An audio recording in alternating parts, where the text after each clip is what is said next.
nombre es Federico Malpica, soy investigador en el Instituto de Recursos e Investigación para la Formación, que tiene su sede en Barcelona, España. Yo soy mexicano, pero llevo 13 años viviendo por allá, y mi labor está relacionada con todo lo que es la calidad educativa y los procesos de innovación, y una herramienta muy interesante que se llama Scalae, que es una herramienta y protocolos para saber qué está haciendo en las aulas y poderlo mejorar continuamente.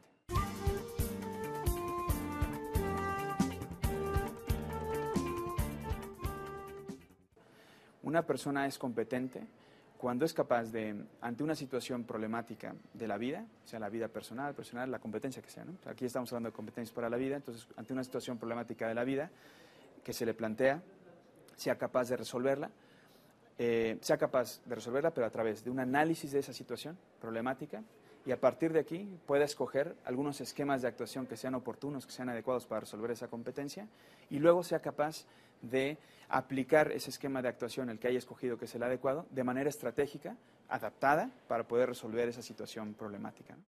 Claro, conocer el grado de dominio de la competencia implica que podamos observar a la persona ante una situación problemática, cómo analiza la situación y escoge esquemas de actuación que él ya posea, y estos esquemas de actuación normalmente son la interrelación de actitudes que tiene, procedimientos que domina, habilidades que domina, y luego una serie de conocimientos de base que también conoce, comprende, ¿no? Y sabe, que le permiten actuar de manera competente, ¿no? Y luego este esquema de actuación con estos componentes interrelacionados, actitudinales, procedimentales, conceptuales, factuales, los puede aplicar adaptándolos para poder resolver esa situación, ¿no? Y esto es lo que tendríamos que observar para saber si alguien tiene el dominio de una competencia, ¿no?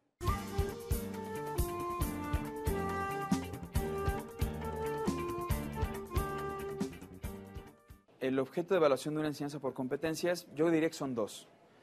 Por un lado tendríamos el resultado de aprendizaje, pero por otro lado también el proceso, ¿no? El proceso de enseñanza que nos lleva al resultado de aprendizaje, ¿no? Y por tanto el proceso de enseñanza y el proceso de aprendizaje son dos procesos, pero están íntimamente relacionados, de tal manera que aquello que aplicamos en las aulas está correlacionado con los resultados de aprendizaje que tendrán los alumnos, ¿no? Por tanto, la formación de competencias y el objeto de evaluación de las competencias tendría que ser también la propia actuación docente por un lado, y luego también las actuaciones que estamos observando en los alumnos para determinar si ya están siendo competentes en la resolución de problemas para la vida, ¿no?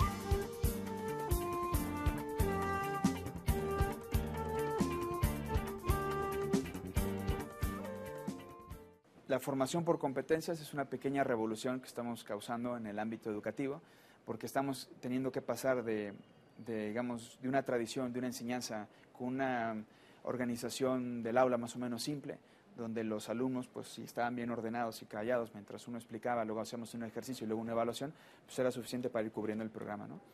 En la formación por competencias, como ellos tienen que resolver problemas de la vida, saber analizar, tener esquemas de actuación incorporados y aplicarlos de manera estratégica, todo esto supone pues una complejidad en la forma de enseñar, digamos, ¿no? Y luego en la forma de evaluar también, el profesor se enfrenta a que ya el simple examen, digamos, de 10 preguntas ya no es suficiente para poder evaluar esa competencia, porque en ese examen nos es imposible saber si esa persona realmente es competente o no. ¿Qué tal si se lo memorizó para pasar el examen, pero realmente no es competente y cuando se enfrente en la vida no será capaz de utilizar esas competencias de manera adecuada, ¿no? Esos problemas tienen que ver con algunas cuestiones interesantes. Por ejemplo, una es que los profesores estamos acostumbrados a realizar evaluaciones más para sancionar que para informar, digamos, ¿no? Sí, también para informar, pero es todo para sancionar, de tal manera que decimos, tú repruebas, tú apruebas, ¿no? En la enseñanza por competencia tendremos que ir a una evaluación que por un lado tuviera una parte normativa y por tanto sí una calificación, pero por otro lado también tuviera una parte criterial, ¿no? Una parte criterial en función de las capacidades que tenga cada alumno para responder a esa competencia, ¿no?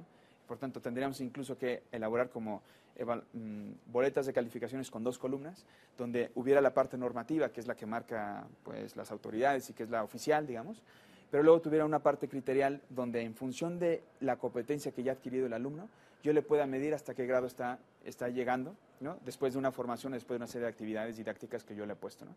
Y por tanto, esta tendría que ver más con el aprovechamiento, ¿no? Con aquello que ahora ya saben hacer que antes no podían. Y por tanto, un alumno que ha comenzado en una situación muy básica, pero ha hecho un gran desarrollo de la competencia, podría tener una calificación alta, mientras que un alumno que ya de por sí ya traía la competencia prácticamente adquirida, pues no ha hecho un gran esfuerzo durante el periodo de formación y por tanto posiblemente esta criterial es baja, ¿no? Claro, normalmente lo que sucede es que los profesores combinamos la evaluación criterial y la normativa en la misma calificación. Entonces, un alumno que se saca 6 en un examen, pero decimos, este alumno ha aprovechado mucho, le ha echado ganas, etcétera, pues le pongo 7, ¿no? Para ayudarle un poco, ¿no? Y por otro lado, se sacó 6.5, pues le subo el 7, ¿no? Y un alumno que se sacó 6, pero es un desastre en la clase, no me ayuda, es un flojo, ¿no? Entonces le pongo 5.5 y ya me lo reprobé, digamos, ¿no? Entonces lo que sucede es que al final eso no nos sirve como información o no nos es útil como información porque no estamos informando bien qué está sucediendo con ese proceso de aprendizaje del alumno, ¿no? Porque en esa boleta de calificaciones, cuando el padre de familia lo ve, si él ve un 8, dice, ay, qué bien lo hiciste. Si ve un 6, dice, ay, puede ser que diga, ay, qué mal lo hiciste, ¿no? En cambio, no sabe que ese alumno se estuvo esforzando muchísimo para poder llegar ahí, ¿no? Porque la evaluación de competencia tiene que ver mucho con observar en aquello que somos competentes para hacer y en aquello que sabemos que estamos haciendo bien, que estamos haciendo de manera adecuada en función de lo que queríamos aprender, ¿no? Por tanto, separarlo en 2 columnas nos permite que si en un examen sacó 6, sacó 6. Pero además, yo tengo otra serie de herramientas de evaluación que me permiten ir observando cómo ese alumno va mejorando y poderle poner una calificación más criterial, donde al momento de verla, de observarla, tanto sus padres de familia como él mismo, y además el propio docente, también podrá ver que va mejorando, digamos, ¿no? Que le cuesta trabajo, por esa cosa hice en la prueba, pero en cambio ha hecho un gran salto y ha puesto gran esfuerzo y además está siendo cada vez más competente, ¿no? Entonces esto por un lado. Claro, la problemática tiene que ver con cómo definimos la evaluación, qué pretendemos de esa evaluación, solo para sancionar, la queremos para mejorar, la queremos para informar, ¿no? Esa sería una parte. Y la otra es que ningún profesor es capaz de enseñar por él mismo una competencia, porque hay un problema técnico, que es de tiempo. O sea, ningún profesor tiene el tiempo suficiente a sus alumnos para poderles enseñar una competencia. Es muy difícil. Los tenemos un tiempo y luego se nos van y luego llegan otros, ¿no? Entonces, para poder enseñar competencias, sobre todo aquellas que son, digamos, competencias para la vida, de carácter metadisciplinar, que incluyen muchos contenidos de carácter actitudinal, ¿no? Como por ejemplo el trabajo en equipo, la investigación, etcétera, necesitamos hacerlo de manera colectiva. Y el problema es que los profesores, normalmente las calificaciones, los planes de clase y las actividades las hacemos de manera individual. No estamos acostumbrados a hacer cosas de manera colectiva, ¿no? Y eso es un problema en la evaluación, porque si yo tengo que observar a todos los alumnos y yo no tengo 10 alumnos en clase, tengo decenas de alumnos en clase, los tengo que observar a todos en todas las competencias transversales, disciplinares, etcétera, me va a costar mucho trabajo poder dar clase y además evaluar, ¿no? Por tanto, dependo de que mis colegas y yo evaluemos todos de manera conjunta esas competencias, observemos de manera conjunta con unos criterios comunes a los alumnos, para que entonces sí, entre todos, elaboremos una especie de portafolio de evidencias, de bitácora, que nos permita evaluar, al menos criterialmente, cómo está avanzando en las competencias ese alumno, ¿no? Yo creo que estos serían como básicamente los 2 problemas a los que se enfrentan los docentes, ¿no?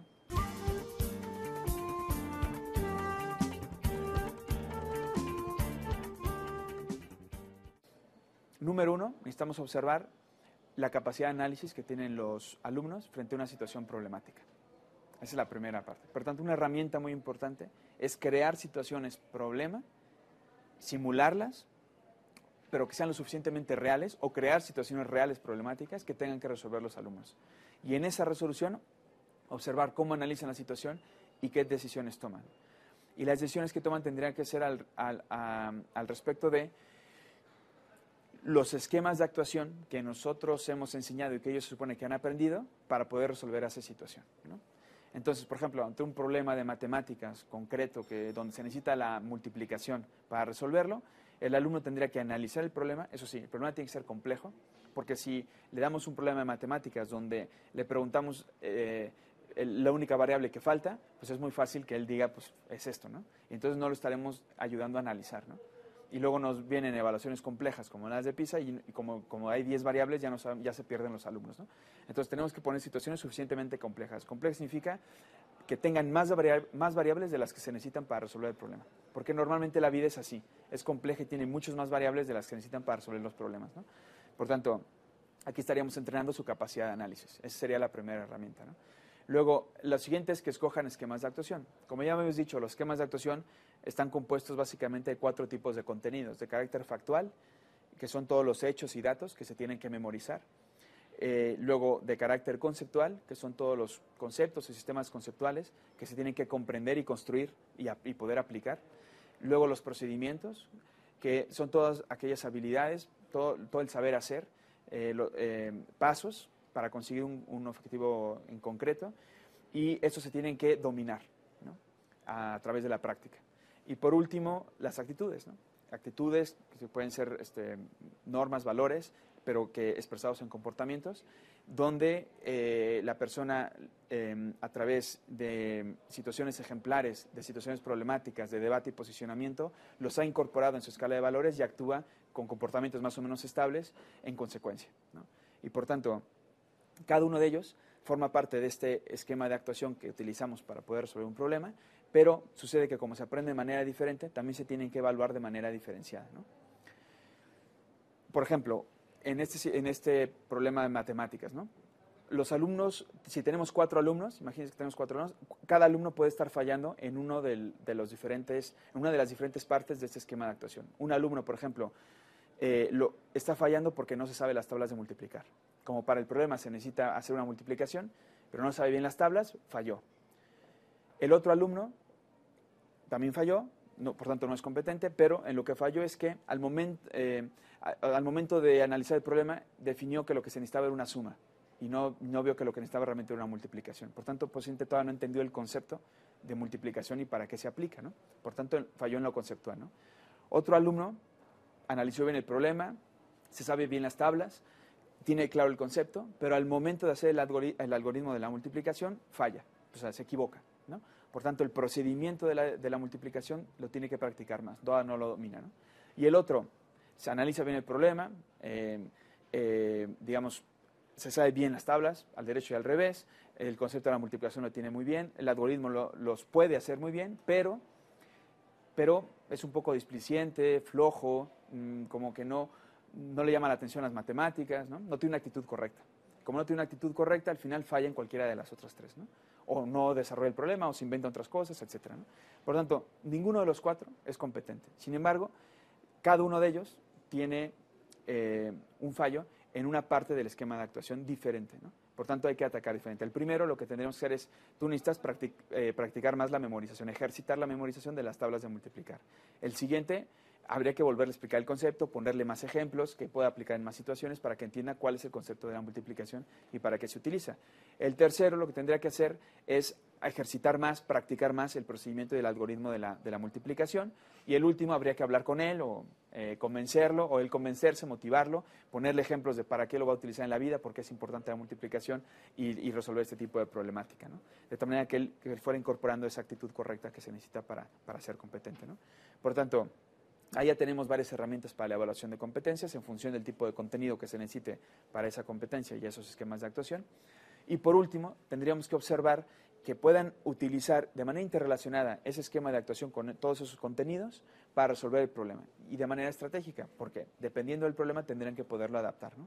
Y por tanto tendríamos que utilizar muchas herramientas de evaluación que tengan que ver con la observación. La observación tendrá que ser observación inicial, observación durante el proceso que desarrollan la competencia y desarrollan esas situaciones problemáticas, y una evaluación final donde se le pone una situación problemática donde se supone que ya son competentes, y aquí él tendrá que hacer el esfuerzo de desarrollar desde el análisis, el esquema de actuación y después la aplicación estratégica de ese esquema, ¿no?